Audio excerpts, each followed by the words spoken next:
ብሎ አካውንቴ ወሰዱና አላመንኩም። እኔ ሊሰጠውሉ ፈራው የሆነ ነገር ሊያረጉብኝ ነው ምናምን ብዬ ፈራውና ሰጠውት። ሲሰጠው ጊዜ 14000 ብር 14000 ብር አስገባልሽ። በደንብ አታጨበጭቡ እንዴና ኢየሱስ ጌታ።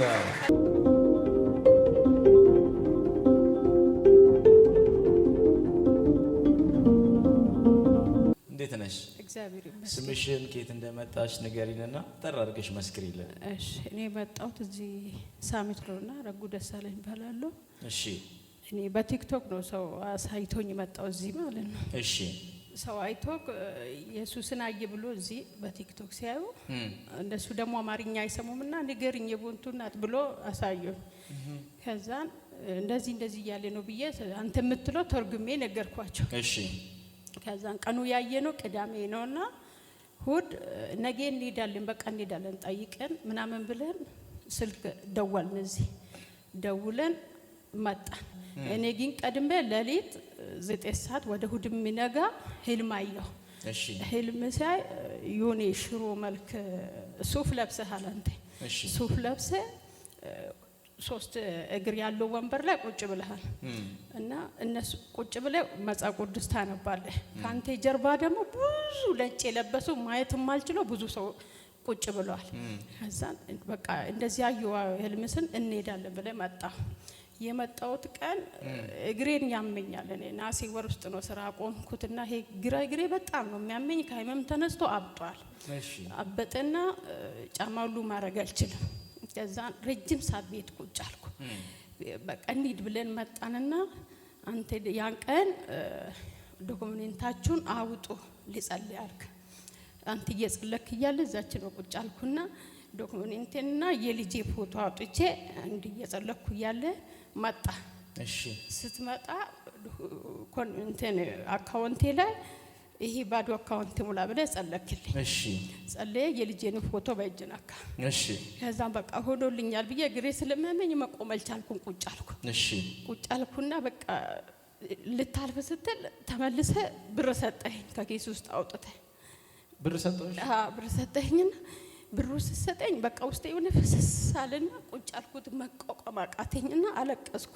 ከዛም በቃ ጌታ ሆይ አየህኝ ብዬ እንትን አልኩ። ቁጭ አልኩና ከዚህ ወጥቼ ብሩ ሳይ 700 ብር ነው። እዚህ ነው ሰጠሽ? አዎ እዛች ጋር እና ወር ከ15 ቀን ይሆናል አሁን። እሺ ከዛን ይሄን ብር አታጥፊ አካውንትሽ ውስጥ አድርጊ በረከትን ይዞ ይመጣል አሉኝ። እነዛ ብር የመጣ ሰዎች ማለት ነው።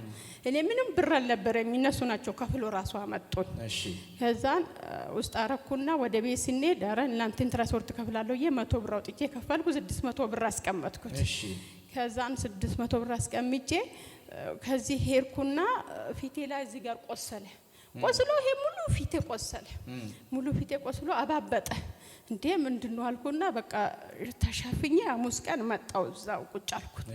ቁጭ አልኩና መጎናጸፋ ተሰጠኝ። በቃ ሰውን እንትናር ወሽፈንፈን ብዬ ሰው ጠይፈኛል አልኩና ቁጭ ብዬ ወጣው። መጎናጸፋውን ይዤ ገባውና ፊቴ ላለውሽ ተኛው። እሺ ከዛን ብጥብጥ ያለ በቃ ትንሽ ተሻለኝ። ቁስሌም እንጧ ሲነሳ እንደደረቀ እንደዚህ ፎቶ አለ ሞባይሌ ላይ ማለት ነው። እሺ እንደዚህ አነሳውና ተጣጣብኩ። ደህና ሆንኩ። ምን አግኝተሽ ነው ትላንት የቴርሽ ነው በሐሙስ ቀን ምናምን ብሎ ሲጠይቁኝ እንደዛ ቸርች ነው እና ያርኩ ተጸልዮልኝ ነው አልኳቸው። እዛን ተሻለኝ ዳንኩት። ያንን ብር አንተ የሰጠኸኝ 200 ብሩን አጠፋውና 400 ብሩን አስቀመጥኩ። የዛሬ ሳምንት መጣ።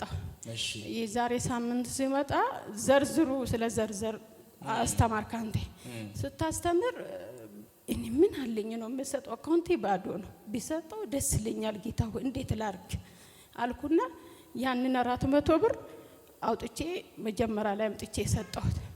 መጥቼ ሲሰጠው እኔ በጭንቀት ውስጥ ነው መጣሁት። ቀኑ 27 ነበር። ነገ 28 ነው። በክራ የ7 ወር ሊሆንብኝ ነው። ምን እንዴት ላርክ? ስራ ሊገባ አልችልም፣ መስራት አልችልም፣ መቆም አልችልም። እግዚአብሔር ሆይ ሊታዋረደኝ ነው በቃ አልኩና በክርክር ነው ቁጭ አልኩት እዛ። ከዛን 400 ብር ዘራውና ቁጭ አልኩት። ከዛ መጨረሻ ላይ አንተ ስትጸልይ ብዙ ሰዎች ይነካሉ እጃቸው ላይ ምናምን ብለህ እየጸለክ ነበር። እጄን እንዲህ ያረኩ እየጸለኩ እጄ ተንቀጠቀጠ፣ ከአቅም በላይ አቅም አጣሁ። ይሁን ጥቁር ነገር ከእጄ ውስጥ እንደዚህ ወደቀ ወደ መሬት ማለት ነው። ክብር ለኢየሱስ ይሁን። እሺ ስወርቅ ይሰማኛል እንዲህ ሲያዩ ምንም የለም መሬት ላይ ማለት ነው። በቃ ጌታ አግኝቶኛል አልኩና ዝም አልኩ። አንተ ስትጸልይ ብዙ ሰው ላይ ካፍ ውስጥ እሳት አሁን እፍስል የሆነ እንትን ምለለም የሚራጭ ከዛ ያለ እንደ እሳት በቃ ብን እያለ ካንተ አፍ ውስጥ ብዙ ሰው ላይ ወርቃል። ሰው እንትን እያለ ይወርቃል። ቁጭ አልኩት መቆም አቅቶኝ እግሬን ስለሚያመኝ። ከዛም በቃ ጌታ አየኛልኩና ወጣው ከወደ ቤት ሄርን ስንሄድ እጃችን ውሃ ተነክረን ወጣን። ከዛን ታስኪ ውስጥ ቁጭ አልኩ። ወደ ሳምን ሊሄድ መጀመሪያ እንደገባ ትልቅ ሰው ናቸው። ጫፍ ላይ አልቀመጥም ጥግ እቀመጣለሁ አሳልፊኝ አሉ። እሺ ብዬ አሳለፍኳቸውና ጥግ ቁጭ አሉ። ከዛ ቁጭ አልኩና እኔ ሶስተኛ ሰው መጣውና ቁጭ አለ። ሰው ደወለልኝና አወሩኝ። ሲያወሩልኝ በቃ ወደ ቤት ሄዳለሁ። ነገ እኮ 7 ወር ሊሆንብሽ ነው ቤት ኪራይ እንዴት ታረጋለሽ? ነገ እኮ 28 ነው አለችኝ ጓደኛዬ። በቃ ጌታ ኢየሱስ ያውቃል መቼም እግዚአብሔር ለጎዳና አሳልፎ አይሰጠኝም አልኩና ዝም አልኩት። ከዛ ምን ብለሽ ነበር ሁሉ ልጅ ያሉት? አይ ዝም ብዬ ነው ፋዘር አልኳቸው። ከዛ እንደዚህ ብዬ ነገርኳቸው። እስቲ አካውንትሽ ስጭኝ አሉኝና አካውንቴን ሰጧቸው። ከዛ አካውንቴ ሲሰጣቸው ነገ 7 ወር ሊሆንብኝ ነው አልሽ። እኔ ብር የለኝም አሁን እዛ ቤተክርስቲያን መስራ ሰጥቼ መጥቼ ነው እና ብሎ አካውንቴ ወሰዱና አላመንኩም። እኔ ሊሰጡሉ ፈራው የሆነ ነገር ሊያረጉብኝ ነው ምናምን ብዬ ፈራውና ሰጠሁት። ሲሰጠው ጊዜ 14000 ብር አስገባልሽ። በደንብ አታጨበጭቡ እንዴና ኢየሱስ ጌታ።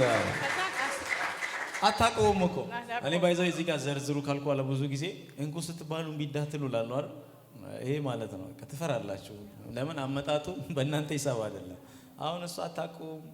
እሺ ንገሪ። ከዛን 14000 ብር አካውንት ላይ ገባና ሜሴጅ በቃ አመሰግናለሁ ጌታ ሆይ አልኩትና መከብሎ ደግሞ 4500 ነው።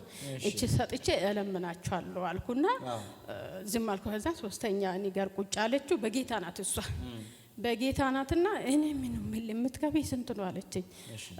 4500 አልኳት። ከዛ አሁን ስንት ነው ላኩልሽ ፋዘር አለች። ከመኪና ካወረን በኋላ አውርተን ማለት ቆመና አውርተን ከዛ እንደዚህ 14000 ነው እና ምከፊ እኮ የ2 ወር ሲሆን እንደዛ 9000 አይደለም ሆኖ አለችኝ። አዎ አልኳት። ከዛ ያንን ሞላችልኝ። እሷ ደግሞ እዛው ሞላች። እዛው አረ ቆማችሁ አታጨቁሙና እውነት ለጌታ ክብር ስለሚችል እኮ ነው እሱ ለሱ ክብር ይሆነለት። ስለሷ ስታመሰግኑ ዛሬ የእናንተ በሮች ይከፈታሉ። ክብር ይሁን ለያህዌ፣ ክብር ይሆነለት። ኦ ጌታ ሆይ አመሰግናለሁ ስለሷ። ክብር ላንተ ይሁን።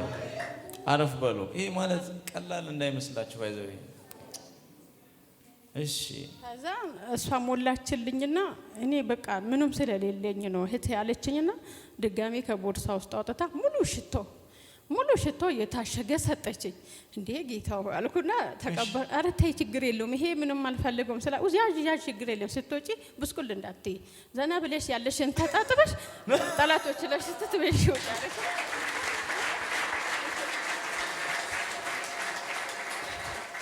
እና ሄድኩ ወደ ቤት ስሄድ የምኖርበት ግቢ እኔ በር ቆልፌ ስለወጣው ድጋሜ ሌላ ቁልፍ ራሳቸው ሊቆልፉበት ነው። በፊት ራሱ እሷ ከቤት እስከምትወጣ ነው የምንጠብቀው። ዛሬ ደግሞ ስለሄደች እንቆልፍበታለን ብሎ እንትን ያህል ከዛን ጎረቤት ገባና እንደዚህ እኮ ሊቆልፉብሽ ነበረ ምናምን ስሉ በቃ እግዚአብሔር ሆይ አንተ ታውቃለህ አልኩና ቦርሳዬን ከፍቼ ብሩም መጎናጸፋ ውስጥ አልኩና ጥቅልል አረኩና አይል ይለፍበት እኔ ሲሰጣት እሺ ትበል በቃ አልኩና ብሩን ለ10 ደቂቃ ቁጭ ብዬ እንደዚህ ያስኩና ቁጭ አልኩና ከፍቼ ሄድኩ እሷ ቤት።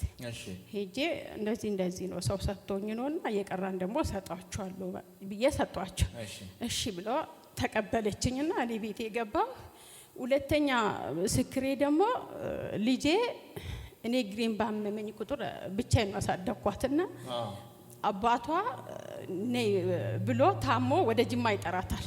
እሺ የሚጠራት መስከረም እንትን ላይ ማለት ነው። ሲጠራት ሄደች፣ ትምህርት አቋርጣ ሄደችና እማዬ ስላመመሽ ትንሽ ብር ብሰጠን በክራይ እንከፍላለን በቃ እንቸገርን ብላ ትምህርት አቋርጣ ሄደች።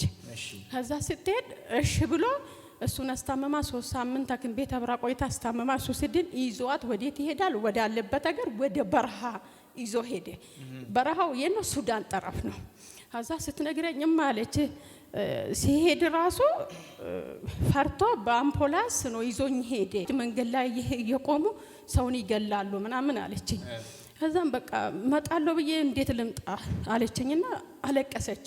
አራ ስልኩን ደውዬለት አላቅም። ለአባቷ ደወልኩና ላካት በቃ ይበቃል አንተ ጋር ረጅም ሳቁጭ አለች። አንደኛ ትምህርት አቋረጠች ዘንድሮ ብዬ ደውዬ ወር እንዴ አለኝ እስከ ዛሬ አሳድገሻል በፊትም ራሱ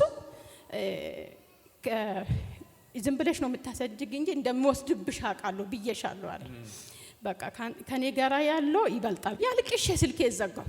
ከዛ ለ4 ወር የልጅን ድምፅ ሳልሰማ ቁጭ አልኩት። በቃ ጌታው እንዴት ይሻላል የደረሰች ሴት ልጅ ምን ላርጎ በቃ በማንጉልበት ነው የሰውዬ ልጄን የሚልክልኝ። ስልኳን ተቀበላት። ከዛ እዚህ መጣውና የዛሬው ሳምንት ነው ውሃውን ነክሬ ወጣውና ፎቶ አለ እጄ እንትን አረኩት። ውሃውን አስነካው። ከዛ ከዚህ ገብቼ 2 ሰዓት ማታ አካባቢ ደወለችልኝ። ሲደውልል ምን ሆነሽ ነው? ስልኬን ተቀብሎኝ እኮ ነው ምናምን አለች። ስትለኝ አሁን መጣለሁ ብዬ ትራንስፖርት የለኝም ወጣለሁ ብል እፈራለሁ ጫካ ውስጥ ነውና እፈራለሁ አለችኝ። በቃ ጌታ ኢየሱስ ወይ እኔ በቤት ውስጥ አሳድጌ ስንት ነገሮኝ አሳድጌ እሱ ጉልበት ስላሉ ብር ስላሉ ልቀማኝ ነው እንዴት አንተ አትናገርልኝም ስለኔ ብዬ እያለቀስኩ ነበር ስመጣ ማለት ነው። ከዛ ደውላልኝ እመጣለሁ በቃ የሚመጣው ትምህርት ስለሚገባ እልክሻለሁ ብሎኛል። ባለቤቱም ትሄጃለሽ ብላኛለች አለችኝ። እሺ ብዬ በቃ እኔ ውሃውን ሲያስነካ የበሱ ፍቃድ የልጄን ድምጽ ብቻ ሰማኝ። ምንም ትሁን አልኩን አልቅሼ ሄድኩ በቃ ወደ ቤት። እሳኔ ሰማው አመስግኑልኝ። ለጌታ ክብር ሲቆላው አሁን ልክ ፎቶ አለ ከተጸለየ በኋላ ከ4 ወር በኋላ ድምጿን ሰማሽ? አዎ። ከዛ ወደ ቤት ሄድኩና ቁጭ አልኩና በቃ ተሰማኝ የሌለ ተሰማኝና ቁጭ አልኩ። ከዛ መጨረሻ ላይ በህልሜ አልተኛውም ቁጭ ብያለሁ እንደዚህ ማለት ተደግፌ አትጨነቂ ለአብርሃም መስዋዕቷን ያዘጋጅልሻል ትላል። እንዴ ድምጹን እንዴት ነው የምሰማ ብዬ ድምጽ ሰማውና እንዴት ነው የምሰማ ድምጽ ያልኩና ዞር ስል ምንም የለም ቤቴ ውስጥ ነውኝና አልተኛውም ሰማለሁ። ወደ ስራ እንደምመለስ የሰው ያለብኝም እንደምከፍል ጌታ ጸልዩልኝ እላለሁ። አመሰግናለሁ። ክብር ለኢየሱስ ይሁን። ኢየሱስ ጌታ። አሁን ምንድነው ወደ ያለብሽ ምን ቀረሻው? ያ 5 ወር ቤት ኪራይ ያለብኝ። የስንት አለሽ? የ5 ወር 5 ስንት ነው የሚመጣው? 5ቱ ማለት ነው 4500 ነው የምከፍለው። 4500 ነው የምትከፍይው? በቃ እኔ አሁን የ5ቱንም እከፍልሻለሁ። እሺ አመሰግናለሁ። የ5ቱን ጌታ ደግሞ ሌላ ደጆችን ይከፍትልሻል። እግዚአብሔር ከዚህ ሞገስ የተነሳ አሁንም ታምራቶችን እንዲያበዛልሽ ጸለይኩ። ከዚህ ሰዓትና ደቂቃ ጀምሮ ማንም የማይቋቋመው ደጅ ይከፈትልሽ። ልጅሽን ደግሞ እንድታቅፊ ጸለይኩ። በኢየሱስ ስም ኃይል ተፈጸመ። ለጌታ ጨብጭቡ። ክብር ለኢየሱስ ይሁን። ሃሌሉያ። የተናገረችው ምስክርነት ትልልቅ ነው በጣም። ሰው ብዙ ጊዜ ባለፈው ስለ በረከት ሳስተምር ሰምታችሁ ከሆነ ብዙ ሰዎች ለፋይናንስ አንድ አገልጋይ ሲጸልይ ይቃወማሉ እና መጥተው አይከፍሉላችሁ።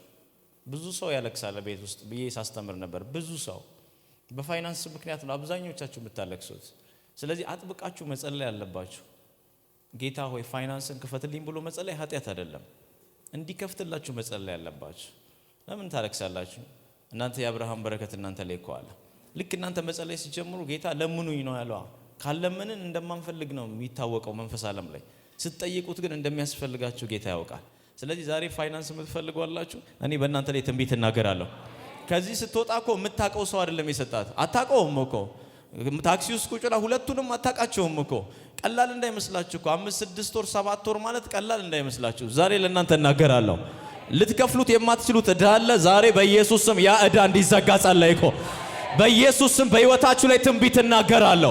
በዚህ ያላችሁ ቤት ክራይ መክፈል የከበዳችሁ፣ በስራችሁ ምንም በረከት የሌላችሁ፣ በቤት ውስጥ ምንም በረከት የሌላችሁ፣ ግራ የገባችሁ ሰዎች ዛሬ እጸልያለሁ። የማታቋቸውን ሰዎች አምላኬ እንደ መልአክ ይላክላችሁ። በኢየሱስ ስም ይሆንላችሁ። መላእክቶች ያገልግሏችሁ በኢየሱስ ስም። ይህ ቃል በእናንተ ቤት ላይ ተፈጸመ። ክብር ለኢየሱስ ስጡ። ሃሌሉያ። እንደ ኢየሱስ ያለ ማንም የለም።